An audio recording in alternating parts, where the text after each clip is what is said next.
Ah, quem nunca ficou com uma pulga atrás da orelha tentando entender como o mercado financeiro realmente funciona, não é mesmo? Bom, hoje a gente vai fazer justamente isso, desvendar alguns dos conceitos mais importantes aqui do Brasil e vamos fazer de um jeito diferente, como se fosse um quiz. A cada pergunta, uma nova peça do quebra-cabeça se encaixa. Vamos lá descobrir essas respostas juntos? E aí, tudo pronto? Mas relaxa. A ideia aqui não é aplicar uma prova, mas sim usar cada pergunta como um degrau para a gente construir um conhecimento sólido, passo a passo. Para começar, vamos direto na base de tudo. Onde é que os investimentos nascem e onde eles são negociados depois? Para entender isso, a gente precisa conhecer os dois ambientes principais do mercado, o primário e o secundário. E a primeira pergunta do nosso quiz é exatamente essa. Afinal, o que é o mercado primário? Entender onde os ativos, como as ações, nascem é o ponto-chave para a gente conseguir diferenciar os dois tipos de mercado. E aqui a gente vê a diferença de forma bem clara. No mercado primário, a empresa vende suas ações direto para os investidores pela primeira vez para levantar dinheiro. É o nascimento do ativo, sabe? Já o mercado secundário é onde a mágica acontece no dia a dia. É como um grande mercado de itens usados, onde esses mesmos ativos são trocados de mãos entre os investidores. A empresa não ganha mais nada aqui, mas é isso que dá liquidez, que permite que as pessoas comprem e vendam com facilidade. Então, o ponto crucial é esse. Primário é para financiar a empresa, secundário é para dar liquidez para os investidores. Certo, agora a gente já sabe que as ações nascem no mercado primário. Mas como exatamente uma empresa faz esse lançamento? Esse processo tem um nome chique, underwriting, e é isso que a gente vai ver agora. Exato. Underwriting, ou subscrição pública, é o nome que se dá para o serviço de trazer esses novos títulos ao mercado primário. É uma operação bem complexa que precisa ser coordenada por especialistas. E o que é mais interessante aqui é ver como os diferentes tipos de underwriting dividem o risco. Na garantia firme, a instituição financeira bota a mão no fogo, assume todo o risco e promete comprar o que não for vendido. É um compromisso e tanto. Já na de melhores esforços, o risco fica todo com a empresa. A instituição só se esforça ao máximo para vender. E a residual ou stand-by é um meio termo onde o underwriter se compromete a comprar o que sobrar depois de um certo tempo. E quem são esses underwriters, afinal? Pensa neles como as pontes entre as empresas e os investidores. Geralmente, são os bancos de investimento, as corretoras e as distribuidoras que fazem essa conexão tão importante acontecer. Muito bem. Agora vamos deixar a estrutura do mercado um pouquinho de lado para focar num dos produtos mais populares para quem investe: os fundos de investimento. Bom, o conceito mais básico de um fundo é a tal da cota. Quando alguém investe num fundo, na verdade, está comprando cotas. Cada cota é um pedacinho bem pequeno do patrimônio total do fundo, e o valor dela muda todo santo dia. E essa analogia do condomínio é simplesmente perfeita. Pensa só, várias pessoas se juntam, colocam o dinheiro num caixa comum e contratam um síndico profissional, que no caso é o gestor, para tomar as melhores decisões de investimento para todo mundo, sempre seguindo as regras do condomínio. E aqui tem um ponto super importante. Não dá para confundir os papéis. O gestor é o cérebro da estratégia, é quem escolhe ativamente onde o dinheiro vai ser investido. Já o administrador é o responsável legal pelo fundo. Ele que cuida de toda a parte burocrática e garante que tudo funcione direitinho, conforme as regras. E a estratégia desse gestor pode seguir basicamente duas filosofias. A gestão ativa é aquela que tenta ser mais esperta que o mercado, buscando retornos acima de um índice de referência, o tal do benchmark. Já a gestão passiva não quer ganhar do mercado, ela só quer replicar o desempenho desse mesmo benchmark. As duas têm seu valor, seus custos e seus objetivos. Ok, vamos para a parte prática, aquela que mexe diretamente no bolso. Falar de fundos também é falar de custos. Então, bora entender as principais taxas e como funciona a tributação. A taxa de administração é a mais famosa. Embora a gente veja ela como um percentual ao ano, a cobrança é feita em uma fraçãozinha minúscula, todos os dias. Isso quer dizer que o valor da cota que a gente vê divulgado diariamente já vem com essa taxa descontada. É um processo contínuo e automático. Já a taxa de performance é tipo um bônus pelo bom trabalho do gestor. Mas a regra é bem clara e justa. Ela só pode ser cobrada se o fundo superar o seu objetivo e só em cima do valor que passar do benchmark, depois que todas as outras despesas já foram pagas. E agora chegamos numa particularidade bem brasileira, o famoso come cotas. O nome já é meio autoexplicativo, né? Na prática, é a antecipação do imposto de renda em vários tipos de fundos. 2 vezes por ano, em maio e novembro, o governo vai lá e come uma parte das cotas para pagar o imposto que era devido até aquele momento. É por isso que o número de cotas que a pessoa tem na carteira diminui. E a mordida do come cotas depende do tipo de fundo. A alíquota menor, de 15%, é para os de longo prazo. A de 20% para os de curto prazo. E um detalhe importante, o imposto de renda sempre incide sobre o rendimento líquido, já depois de descontar o IOF, que só é cobrado em resgates feitos em menos de 30 dias. Para a gente fechar nosso papo, vamos dar uma olhada rápida nas principais categorias de fundos para entender como eles são classificados de acordo com suas regras e estratégias de investimento. A primeira grande divisão é entre fundos abertos e fechados. A maioria dos fundos que a gente conhece por aí são abertos, com livre entrada e saída de investidores. Já os fundos fechados têm um prazo de duração definido. Para sair antes, geralmente é preciso vender as cotas para outra pessoa no mercado secundário, como se fosse uma ação. Agora, para um fundo poder ser chamado de fundo de ações, ele tem que seguir uma regra bem clara. No mínimo, 67%, ou seja, 2/3 do seu patrimônio, tem que estar investido em ações ou em ativos parecidos. É isso que define o perfil de risco dele e também a sua tributação, que é diferente dos outros. E temos também os FIIs, que são os fundos de fundos. A estratégia aqui é diferente. Em vez de comprar ações ou títulos diretamente, o gestor investe em cotas de outros fundos. E a regra é rígida, pelo menos 95% do patrimônio tem que estar alocado dessa forma. E olha, o universo dos fundos é gigante. Existem os fundos de curto prazo, bem focados em liquidez, os de crédito privado, que investem em dívidas de empresas, os referenciados, que são passivos por natureza e só seguem um indicador, e os multimercados, que talvez sejam os mais flexíveis de todos, podendo investir em juros, câmbio, ações e muito mais, tudo ao mesmo tempo. E assim, respondendo a cada uma das nossas perguntas, a gente montou um belo panorama do mercado financeiro. Vimos a estrutura, como os ativos são lançados e mergulhamos nos detalhes dos fundos de investimento. Entender tudo isso é sempre o primeiro passo. A questão que fica agora é, com essa base de conhecimento, qual será o próximo passo nessa jornada? A gente se vê na próxima. Olha só o nosso roteiro de hoje. A gente vai passar por 4 temas centrais. Primeiro, a base de tudo, que são os cálculos. Depois, damos uma olhada nos principais investimentos. Na sequência, vamos entender as regras do jogo, quem faz o quê e, para fechar, a parte dos impostos. Preparados? Então, simbora! Beleza, vamos começar pelo começo, né? Matemática financeira. Pode parecer um bicho de 7 cabeças, mas entender o básico dos cálculos é o que abre as portas para a gente dominar o mundo dos investimentos. E o nosso primeiro desafio é uma situação bem do dia a dia. Olha essa situação, super clássica. Alguém pegou um empréstimo e vai pagar em parcelas. A pergunta de $1 milhão é: qual é a taxa de juros que está escondida aí no meio dessas parcelas? Dá uma pensada. Como é que a gente resolveria isso? Para resolver isso numa calculadora financeira, tipo uma HP2EC ou um aplicativo, o caminho é bem direto. A gente informa o valor presente, o tal do PV, como menos 3 mil. E por que negativo? Porque é um dinheiro que saiu do caixa de quem emprestou, sabe? Depois a gente coloca a parcela, o PMT, de 320. E o número de meses, o N, que é 10. Pronto. Com isso, é só pedir para a calculadora achar o I, a nossa taxa. E tá aí o resultado, 1,19% ao mês. Viu só? O segredo não é ser um gênio da matemática, mas saber organizar os dados e usar a ferramenta certa. Isso serve para analisar qualquer coisa, desde o financiamento de um celular até o empréstimo maior. Ok, agora vamos sair um pouco do cálculo prático e ir para um conceito, mas que é fundamental. A gente sempre ouve falar em taxa equivalente, né? Tipo, uma taxa mensal que equivale a uma anual. Mas o que está por trás disso? Qual o regime de juros que faz essa mágica acontecer? E para colocar lado a lado, tem a prima dela, a taxa proporcional. E aí, qual será o tipo de capitalização nesse caso? Entender a diferença entre uma e outra é o que nos impede de fazer uma análise errada de um investimento. E aqui a gente mata a charada. Taxa proporcional é pura e simplesmente juros simples, uma multiplicação básica. Agora, a taxa equivalente, essa sim é a que manda no mundo dos investimentos. Ela usa juros compostos, a famosa bola de neve. É juro rendendo em cima de juro. É isso que faz o patrimônio crescer de verdade no longo prazo. Muito bem, já demos uma aquecida nos neurônios com a matemática.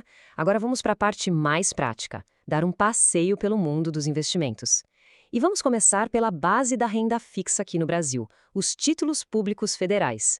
Agora vai ser jogo rápido, hein? Uma atrás da outra, quero ver quem tá com o assunto na ponta da língua. Primeira, LFT, o nosso famoso Tesouro Selic. O que remunera esse título? Valendo! Próxima, e a tal da NTN-D. Hoje em dia ela não é tão comum, mas o indicador dela mexe com o preço de muita coisa que a gente consome. Já matou a charrada? Sem parar, vamos manter o ritmo. E a NTN-C? Esse título está ligado a um índice de inflação que já foi muito famoso, principalmente nos contratos de aluguel. Qual será?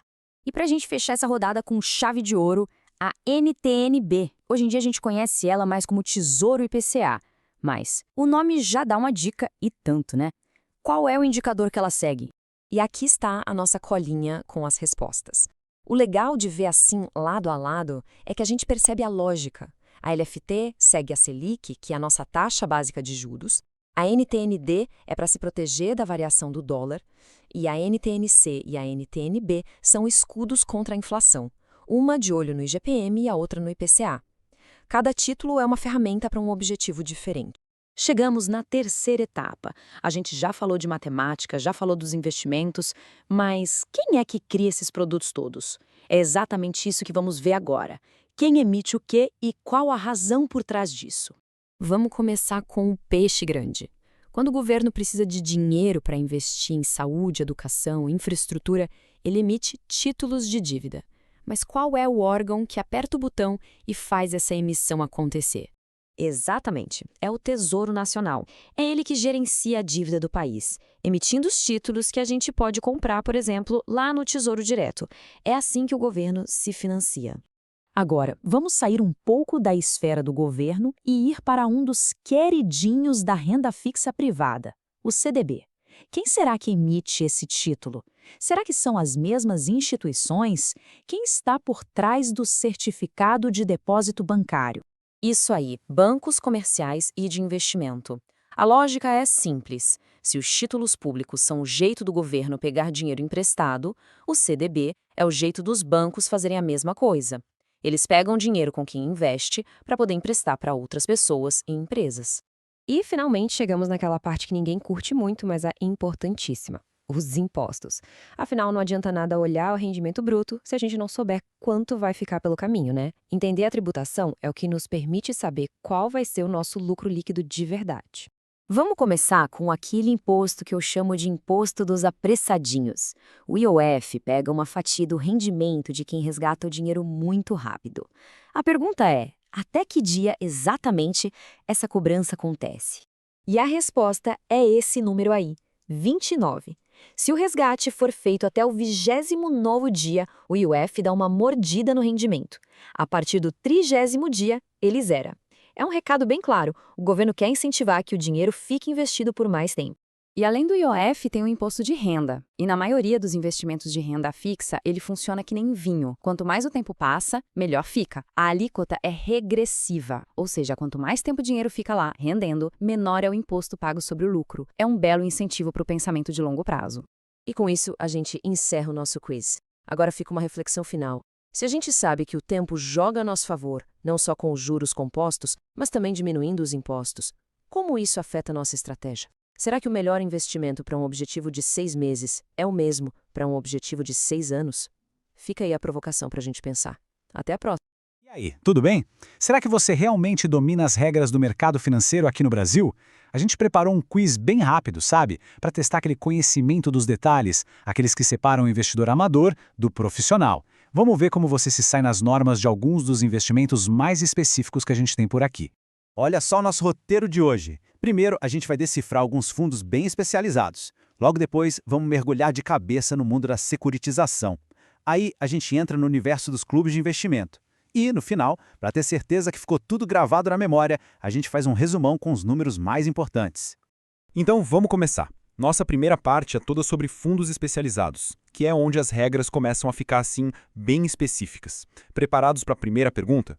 Primeira pergunta na tela. Vamos falar sobre FDICs, os fundos de investimento em direitos creditórios. Sabe, aqueles que investem em recebíveis, tipo duplicatas, cheques, enfim. Qual é a porcentagem mínima do patrimônio de um FDIC que tem que, por lei, estar aplicada nesses direitos creditórios? E a resposta correta é 50% exatamente. Essa é a regra de ouro de um FDIC. No mínimo, metade do patrimônio dele tem que ser de direitos creditórios. É isso que, no fim das contas, define a alma do fundo e garante que ele está cumprindo o seu papel principal no mercado. Ok, continuando nos FDICs. E o ticket de entrada? Para se tornar um cotista, qual é o valor mínimo que uma pessoa precisa desembolsar para aplicar num fundo de direitos creditórios? E a resposta certa é R$ 25 mil. O ponto aqui é que esse valor não é aleatório, tá? Ele existe porque FDICs são considerados investimentos mais complexos, com mais risco. Então, a regulamentação coloca esse piso para direcionar esses fundos a investidores qualificados, que, em tese, entendem melhor onde estão pisando. Beleza, agora vamos mudar de ares. Vamos para os queridinhos de muita gente, os fundos de investimento imobiliário, os FIIs. Aqui a pergunta é dupla, hein? Primeiro, como eles são estruturados? E segundo, qual a porcentagem mínima de lucros que eles são obrigados a distribuir para os cotistas? E aqui a gente tem as duas respostas lado a lado. Primeiro, FIs são sempre mesmo, fundos de condomínio fechado. Isso significa que as cotas são negociadas em bolsa, você não resgata direto com o gestor. E segundo, a regra de ouro deles, precisam distribuir, no mínimo, 95% dos lucros. Essa regra é fundamental e foi o que ajudou a popularizar os FIs como uma ótima ferramenta para quem busca renda passiva. Para fechar essa primeira parte, vamos falar dos fundos de índice.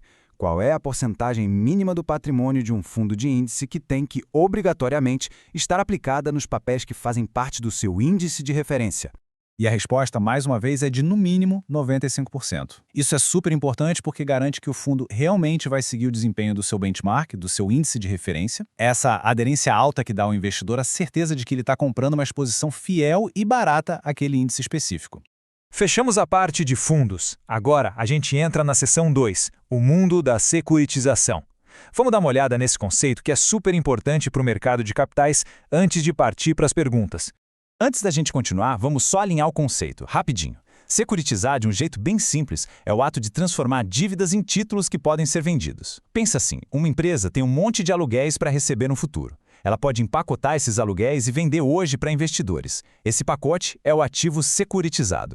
Com isso em mente, quem é que emite os certificados de recebíveis imobiliários, os CRIs? E o que é que precisa para registrar esses títulos no mercado? Outra pergunta 2 em 1 para você.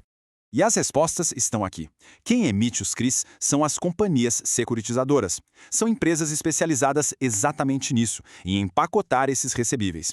E, o mais importante, para que isso possa ser vendido, é preciso ter autorização da CVM. É a CVM que regula e garante a proteção de quem investe. Agora, uma pergunta bem prática pensando no dia a dia. Qual dessas aplicações de renda fixa é super conhecida por oferecer isenção de imposto de renda para pessoa física? Exatamente, os CRIs. O grande atrativo deles para o investidor pessoa física é justamente esse, a isenção de imposto de renda sobre os rendimentos. Esse benefício, que vale também para os CRAs do agronegócio, foi criado pelo governo como um incentivo para financiar setores que são estratégicos para a nossa economia. Chegamos na nossa terceira e última categoria de perguntas, os clubes de investimento.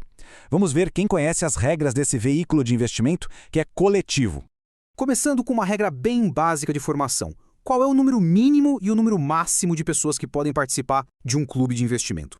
E os limites estão aí. Um clube de investimento precisa de, no mínimo, 3 pessoas para existir. E não pode passar de 50. A ideia é essa mesma, ser um veículo de investimento em grupo, mas um grupo mais restrito, mais próximo, feito para ser mais ágil e com menos burocracia que um fundo de investimento tradicional. E a carteira do clube, como fica? Qual é a porcentagem mínima do patrimônio de um clube que, por regra, tem que estar investida no mercado de ações? O número mágico é 67%. Ou seja, pelo menos 2/3 do patrimônio do clube tem que estar em ações ou ativos parecidos.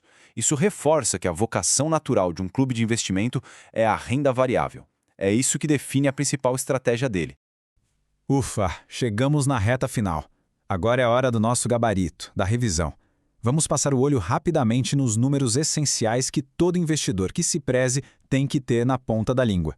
Aqui está o nosso resumão. Repara só em alguns padrões. O número 95% aparece tanto para a distribuição de lucros dos FIIs, quanto para a aderência dos fundos de índice. Isso mostra o foco, seja em resultado, seja em fidelidade. O FDIC, por outro lado, se destaca com a regra dos 50% e o ticket de 25 mil, já mostrando que é um bicho diferente, com mais risco.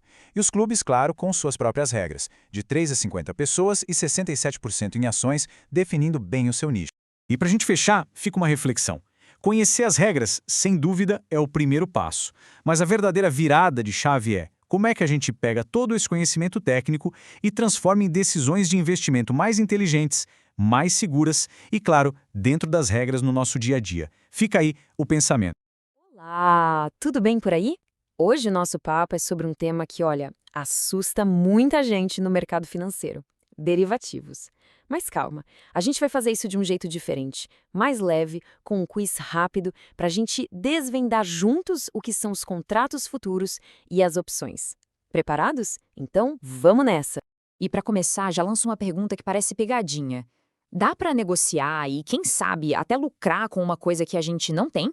Ou que nem existe ainda? Parece meio coisa de ficção científica, né? Mas a resposta é um gigantesco sim. É exatamente para isso que servem os derivativos. Fica por aqui para entender como essa mágica toda funciona. Bom, vamos lá, começando pelo começo. Nossa primeira parada é o mercado futuro. Pensa nele como se a gente combinasse de comprar algo hoje, travando o preço, mas só fosse pegar esse produto lá na frente. É tipo garantir o preço do milho da safra do ano que vem hoje. É aqui que a gente começa a negociar o amanhã. E aqui vai a nossa primeira pergunta. Depois que a gente fecha um contrato futuro, o preço dele fica lá, paradinho, ou ele acompanha as altas e baixas do mercado? Dê uma olhada nas opções, o que parece fazer mais sentido num ambiente que muda o tempo todo. E a resposta certa é a letra C. Diferente de um acordo comum, no mercado futuro, os preços não ficam estáticos, não. Eles são atualizados todo santo dia. E esse mecanismo, que é a alma do negócio, tem um nome específico: ajuste diário. Tá, mas o que é esse tal de ajuste diário? Pensa num acerto de contas que acontece todo dia. É simples. Se o preço do que foi combinado no contrato sobe, quem apostou na alta, ou seja, o comprador, já recebe essa diferença na conta. Se o preço cai, quem ganha é o vendedor. Lucros e perdas são acertados diariamente, não só no final do contrato. Agora um exemplo prático para a gente fixar a ideia. Imagina que o preço de um contrato subiu de 120 para R$ 125 num dia. Como é que fica a situação de quem comprou e de quem vendeu esse contrato? Pensa aí, quem é que fica feliz quando o preço sobe? Exatamente. Quem comprou o contrato apostando na alta se deu bem. Essa pessoa vai receber um crédito de R$ 5. Do outro lado, quem vendeu, esperando uma queda, vai ter um débito de R$ 5 na conta. E esse acerto acontece no dia útil seguinte, que no jargão do mercado a gente chama de D+1. Beleza? Futuro está dominado. Agora vamos subir um degrau e falar sobre o mercado de opções. Se o mercado futuro é sobre ter uma obrigação, o de opções é sobre ter um direito. É um instrumento financeiro bem mais flexível, como a gente vai ver. E aqui está a grande sacada. Quem compra uma opção que a gente chama de titular está comprando o direito de fazer alguma coisa no futuro, seja comprar ou vender um ativo por um preço já combinado. Mas olha só, é um direito, não uma obrigação. Já quem vende a opção, o lançador, esse sim tem a obrigação de honrar o combinado se o comprador quiser exercer o seu direito. Essa diferença é fundamental. Claro que todo esse poder de escolha tem um custo, né? Essa flexibilidade não vem de graça. E é justamente sobre o preço de uma opção que a gente vai falar agora. Esse preço tem nome, é o prêmio. É basicamente o valor que o comprador paga para o vendedor para ter esse direito de escolha. Pensa no prêmio como se fosse o preço do ingresso para ter a chance de um bom negócio lá na frente.